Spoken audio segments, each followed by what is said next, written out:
Okay game, so sa video na to, explain ko sa inyo yung geometric series and then kung paano hanapin yung n terms. So tingnan nyo dito. Is the series 525, 125, 625, blah blah blah, arithmetic or geometric? So tingnan natin. Paano mo natin masasabing arithmetic? Masasabi natin arithmetic kapag pinag-minus natin to dito, tapos ang sagot pare-parehas. So, 625 minus 125 is 500. Tama ba? Tama. 125 minus 25 is 100. 25 minus 5 is 20. So, hindi sila magkakaparehas. Meaning, hindi to arithmetic. Okay, kasi walang common difference. Pero, tingnan natin kung pwede i-divide. 625 divided by 125, ang sagot 5. 125 divide 25, ang sagot 5. 25 divide 5, ang sagot 5. So dahil pare-parehas yung nakuha nating quotient, ito ay geometric sequence. Tapos, ang common ratio is equal to 5. So ibig sabihin, geometric tong series na to. So nakita nyo na yung pinagkaiba. Di ba madali lang? Okay, so ito yung susunod. Find the 13th term of the series 3, 6, 12, 24, and 48.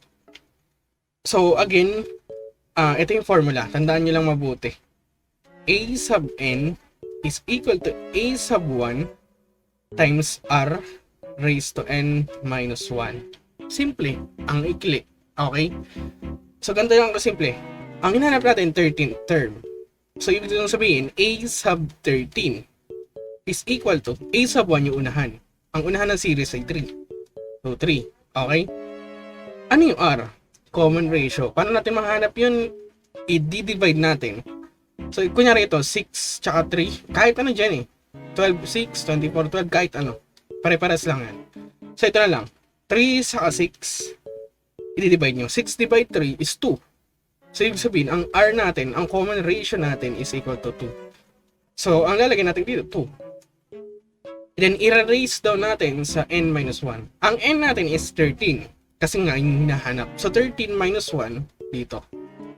Na magiging 3 times 2 raised to 13 minus 1 raised to 12. Okay? And then yung 3, yung 2, re-raise nyo sa 12, gamitin yung calcul nyo. Isasagot dun, 4,096. So ayun. And then times nyo sa 3. 4,096 times 3. 12,288. So, ibig sabihin, ito yung pang 13 dun sa series na yun. So, ang dali lang, di ba? Kailangan nyo lang ng calculator. Ito yung susunod. Find the 7th and 12th terms of the series 9, 3, 1, 1/3, 1, 9. So, again, sulat natin yung formula para makabisado nyo. A sub n is equal to A sub 1 times r raised to n minus 1. Simple. So, A is, ang hinahanap dalawa. 7 tsaka 12. So, 7 po na unahin natin. A sub 7 is equal to, anong A sub 1 yung unahan? Ito, 9. Ang R, para natin mahanap, i-divide natin. So, ito na lang unahan para madali. 3 divided by 9. 3 divided by 9 is equal to 1/3.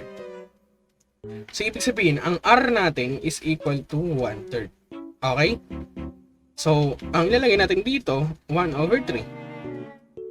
And then, ang hinahanap natin is 7 term, kaya magiging 7 minus 1 yung exponent. So, magiging equals 9 times 1/3 raised to 7 minus 1 is 6. Ayun. So, solve nyo yan. 9 times 1/3 raised to the 6th power. Ang mangyayari doon, 3 times 3. 1, 2, 3, 4, 5, 6. 1/729. Okay? And then ita-times nyo 7 to ay yung sagot 9 times 1/729. So i-times nyo yun. 9 times 1/729 ang magiging sagot. Ang magiging sagot 9/729 na divisible by 9 and magiging 1/81. Kasi 729 divided by 9 is 81. So, ibig sabihin, ito yung pang 7 na term. Okay, gets? So, yan. Hanapin naman natin yung pang 12. So, tataas ko na lang. A sub n is equal to A sub 1 times r raised to n minus 1. So, ang A sub n natin yung 12. 12 ang hinahanap. A sub 1 is 3. Yung R natin, 1/3. And then n minus 1. So, ang hinahanap natin 12. So, magiging 12 minus 1. So, magiging 3 times 1/3. 12 minus 1 is 11. So, magiging sagot 3 times 1 over 3 raised to 11. I-calculate nyo na lang. I-calculate nyo na lang. So, magiging 3 times 3. 2.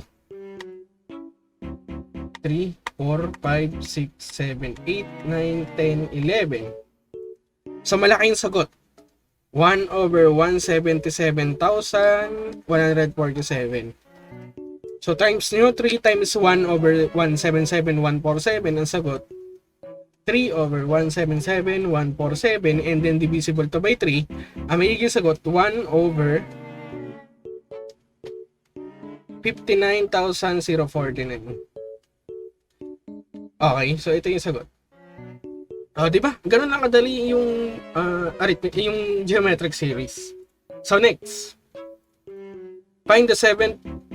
Hindi, ito rin pala yan. Next, find the 16th term of the series negative 12, 6, negative 3, 3 halves, 3 fourths. So again, simple lang din to. Ang hinahanap natin is 16th term. So a sub n is equal to a sub 1 times r raised to n minus 1. A sub n, ang hinahanap natin 16, so a sub 16 is equal to a sub 1 is negative 12. R, para natin mahanap yung R. So, di-divide natin. 6 divided by negative 12. So, magiging 6 divided by negative 12 divisible by 6. Magiging 1 over negative 2. So, ang ratio natin, R is equal to negative 1 half. Okay? So, ang R natin, negative 1 half. Raised to n minus 1. Ang n natin ay 16 minus 1. So, again, magiging negative 12 times negative 1 half times raised to 15. Okay na, gets na. So, ganito lang yan kasimple. Negative. Okay, ganito lang yan kasimple. Pagka meron kayo negative number, kanya ito, negative 1 half. Tapos ang exponent nyo ay odd number. Ito, odd number yan. 15. Ang sagot pa rin nun, negative. Okay? Pero kung ang odd number ng negative na number ay even, ang sagot doon positive na. So dito, ang kakalabasan nan, negative pa rin. Kasi nga, odd number yung 15. So ang gagawin natin, i-calculate natin yan. 2 times 2. 2, 3, 4, 5, 6, 7, 8, 9, 10, 11, 12, 13, 14, 15, 32, 7, 6, 8. So, ang lumabas sa calcu, negative 1 half raised to 15 ay negative 1 over 32, 7, 6, 8.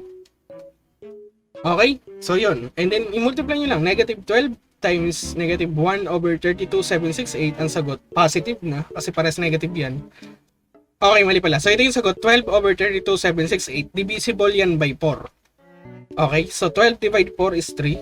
And then 32, 7, 6, 8 divided by 4 is 8192. So, ito yung sagot. 3 over 8192. Ito yung pang 6.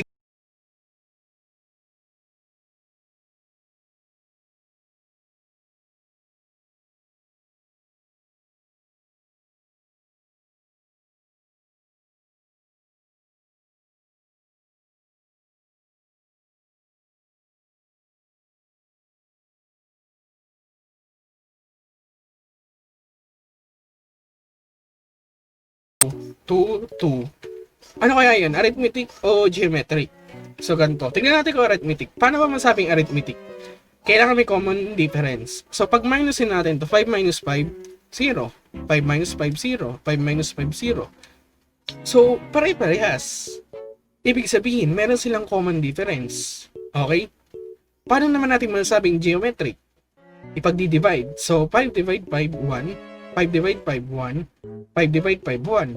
So, meron ding common ratio, which is R, na equal to 1. So, ano tong series na to? Ang sagot, both arithmetic and geometric. Okay? Pag kami nakita kayong series na nauulit lang, ayan ay arithmetic at geometric. arithmetic na merong common difference na 0 at geometric na may common ratio na 1. Okay, baka itanong yan sa inyo. So, yun na yung sagot. So, next video na naman, sum, tsaka kung ano-ano pa. So, again, kung gusto nyo na mabilisang tutorial, follow nyo lang to. So, yun lang. Salamat.